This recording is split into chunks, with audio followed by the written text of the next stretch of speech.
120 Hz refresh রেটের সঙ্গে সেটা অসাধারণ পারফরমেন্স, অসাধারণ কাজ করছে। এর এআই ফিচার্স কী রয়েছে, আমি জাস্ট একটা ইমেজে চলে এলাম। ইমেজে চলে আসার পরে যখন এটাকে প্রেস করব তখন অটোমেটিক্যালি নিজের একটা ক্লিপ বানিয়ে নিল। এটাকে আমি সেভ করতে পারি আলাদা একটা ছবি হিসাবে, স্টিকার করতে পারি, কপি করতে পারি, বা শুধু এই পোর্শনটুকু শেয়ার করতে পারি।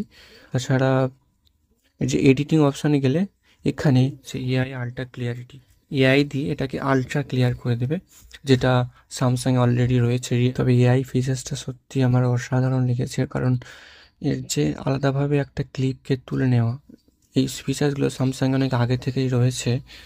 যাই হোক, এর আরেকটা সিস্টেম রয়েছে, কোনো একটা ইমেজকে সিলেক্ট করে তুমি সেটাকে ডিরেক্টলি সেন্ড করতে পারো, ব্লুটুথে হোক, ফাইলসে হোক, কোথাও তুমি ডিরেক্টলি পাঠাতে পারো। খুবই ভালো একটা ফিচার্স। তবে সবচেয়ে আশ্চর্যকর যেটা আমার লেগেছে, ইট, কত বড় একটা ইট দিয়েছে, যদি কাউকে ছুঁড়ে মারা যায় শেষ।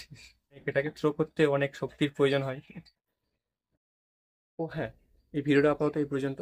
ভালো লাগলে একটা লাইক করে দাও, শেয়ার করে দাও, আর চ্যানেলে তোমরা যদি নতুন এসে থাকো তাহলে সাবস্ক্রাইব করে আইকনটা প্রেস করে দাও। দেখা হবে পরবর্তী ভিডিওতে, ততক্ষণ সুস্থ থাকো, সুরক্ষিত থাকো, সেফ থাকো। এত সানলাইটে কি করবো, ওই জন্য সানগ্লাস হয়েছে। বাই।